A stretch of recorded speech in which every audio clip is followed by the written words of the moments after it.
sa bisa ng search warrant na kumpiska mula sa isang suspect ang baril at iligal na droga sa sinagawang operasyon ng Esperanza PNP sa Sultan Kudarat. Patrolwoman Emilio Pedroso sa report.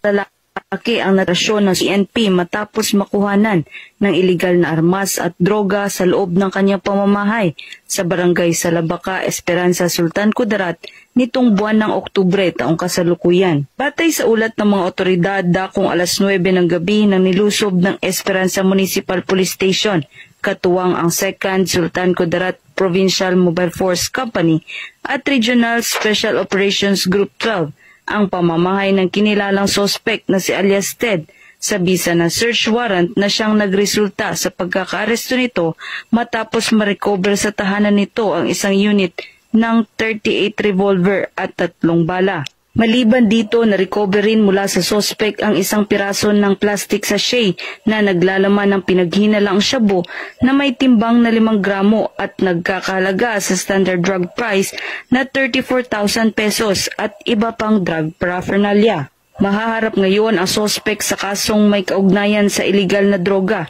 RA 9165 o Comprehensive Dangerous Drugs Act of 2002 at paglabag sa RA 10591 o Comprehensive Firearms and Ammunition Regulation Act. Ang tugon sa panawagan ni Pangulong Ferdinand Bongbong Marcos Jr.